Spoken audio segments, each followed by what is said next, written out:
Greetings to all, beta. Today we are going to start this lesson, The Red Trap, and the writer is Selma Lagerlof.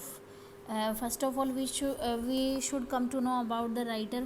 First, she is a Swedish writer, and whose stories have been translated into many languages.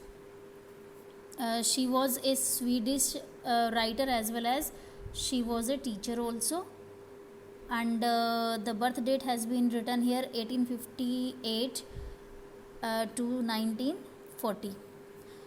What is particular about the author?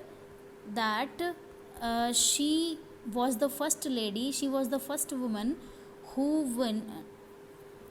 won Nobel Literature in 1909. Actually, we know that Nobel Prize had been started in 1901 on the name of Alfred Nobel, and she was the first lady who got this prize, and she got this prize because of her wonderful contribution in literature. And we also know that Nobel Prize is given in 5 areas: peace, physics, chemistry, literature, physiology or medicine. And in 1968 one other area had been joined, that was economic. So she was the first lady to get this prize, और she was a wonderful writer, और इनकी जो writings हैं, इनकी stories हैं, काफ़ी सारी languages में उनको ट्रांसलेट किया गया है. And the theme which runs here in this red trap story is that essential goodness in a human being can be awakened through understanding and love.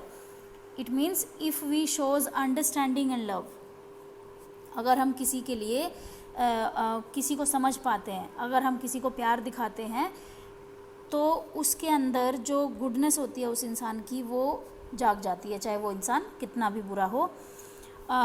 इसके अलावा background of the story if we see, this is set in amidst the mines of Sweden. Sweden की mines के अंदर इसका background set किया गया है, और वो माइंस, वो खदानें जिनके अंदर आयरन और जो लोहे का कच्चा रूप होता है, the form in which we get the iron from the अर्थ.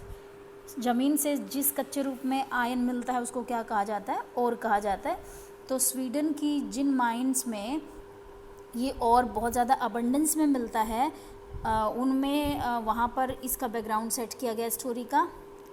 और ये जो आयरन और ये जो आयरन की माइंस हैं, इनका in the history and legends of country there is a great contribution of these mines, के मतलब ये बहुत रिच हैं और ये बहुत ज़्यादा अबंडेंस में हैं, और यहाँ का जो आयरन है वो भी अच्छी क्वालिटी का है. तो स्वीडन की हिस्ट्री में लेजेंड के रूप में इन माइंस का यूज़ किया जाता है. और इसके अलावा stories told somewhat in the manner of a fairy tale, और ये स्टोरी कुछ ऐसी है which is a fairy tale होता है which is something based on imagination. It means there is nothing true about the story. हम जब पढ़ेंगे तो हमें लगेगा कि ऐसा होना अक्सर क्या होता है, इम्पॉसिबल होता है, क्योंकि चीज़ें इमेजिन करना अलग चीज़ है और सच्चाई कुछ होती है. तो इसमें चलो स्टोरी की बात करते हैं अभी.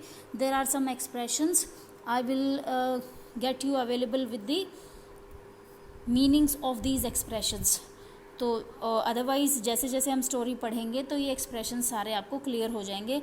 अभी अलग से करेंगे तो इतना क्लियर नहीं हो पाएंगे. तो let us know about the story. So this is a story about a poor wanderer. Poor wanderer होता है एक पैडलर होता है. पैडलर होते हैं फेरी वाले को हॉकर भी कहा जाता है. ऐसे फेरी वाले जो घूम घूम कर क्या करते हैं, गुड सेलिंग करते हैं, अपनी चीज़ों को घर घर जा कर के, गलियों में घूम कर के चीज़ें बेचते हैं. तो this is the story about a poor wanderer. और वो पुअर वॉन्डरर, वो पुअर पैडलर क्या सेल करता है, क्या बेचता है? रेड ट्रैप्स बेचता है. रेड ट्रैप्स जो पिंजरे होते हैं चूहों को पकड़ने के लिए, वो वाले चूहेदानी कह सकते हैं इसको.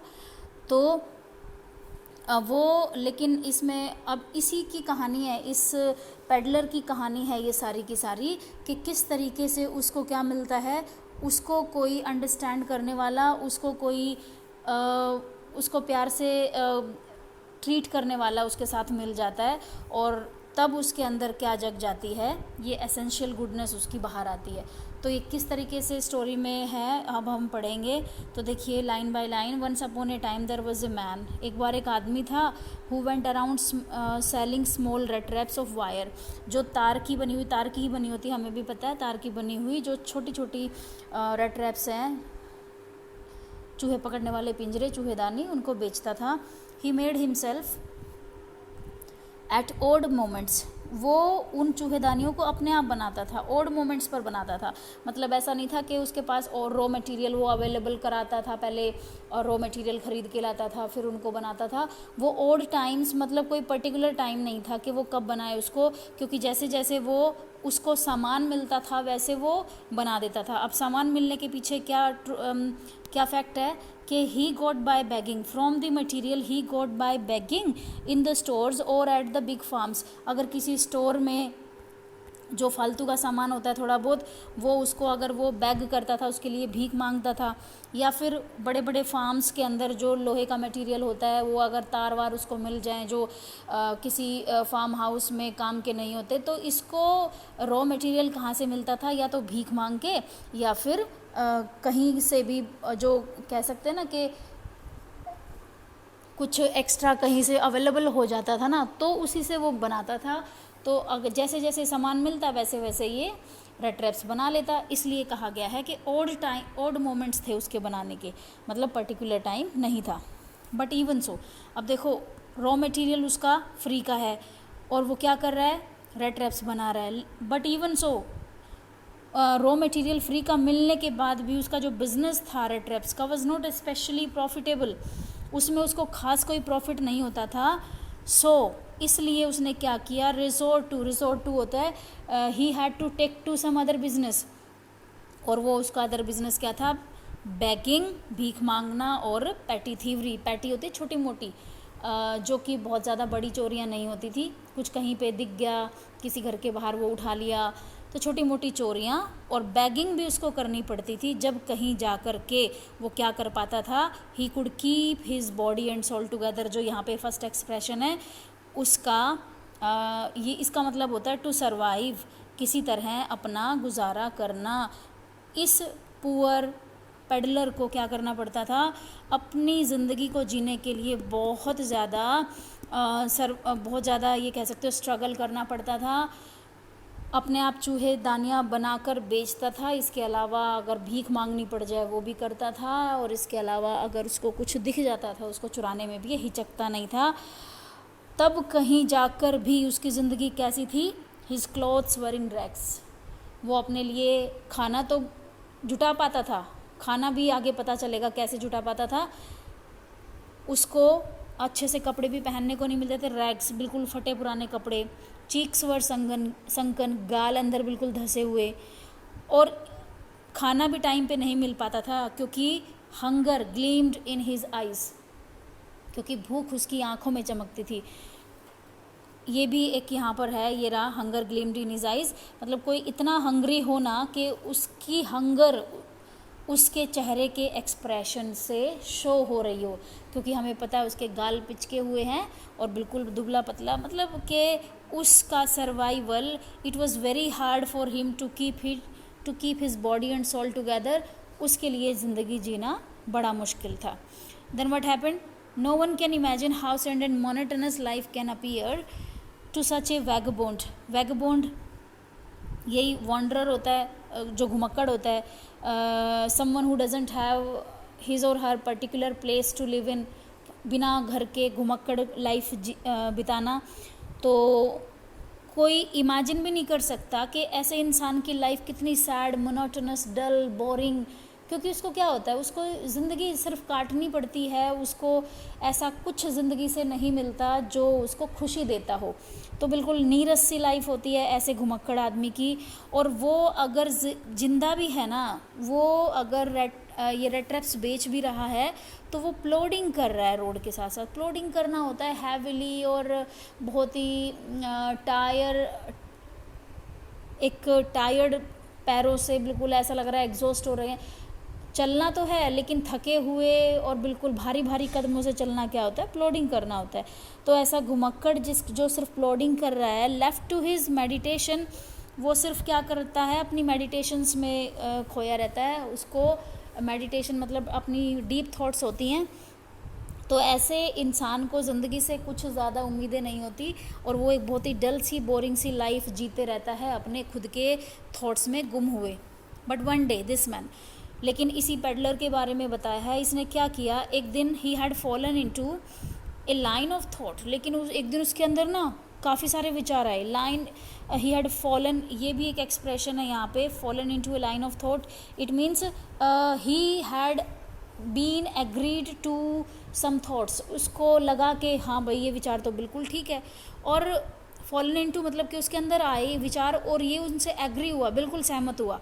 वो कौन से विचार थे कि he had naturally been thinking of his rat traps, वो क्या कर रहा था, क्योंकि उसका बिजनेस रेड ट्रैप्स बनाने का था तो उनके बारे में सोच रहा था। एंड सडनली अचानक क्या हुआ, he was struck by the idea.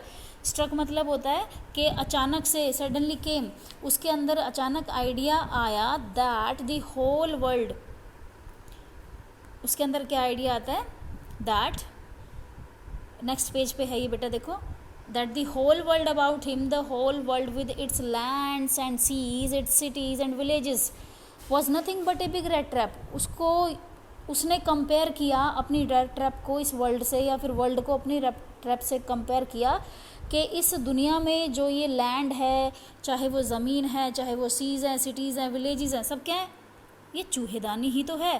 क्यों, was nothing but a big rat trap, चूहेदानी है लेकिन एक बड़ी चूहेदानी है। इसको अब वो जस्टिफाई कर रहा है कि कैसे, it had never existed for any other purpose than to set baits for people. वो कहता है कि इसका और कोई पर्पस थोड़ी है, एग्जिस्टेड मतलब कि रिमेंड, कि इस दुनिया में ये जितनी भी चीज़ें हैं इसका कोई दूसरा तो मुझे लगता है पर्पस एग्जिस्ट होता ही नहीं है, बचता ही नहीं है। सिर्फ इन चीज़ों का क्या मतलब है, to set baits for people.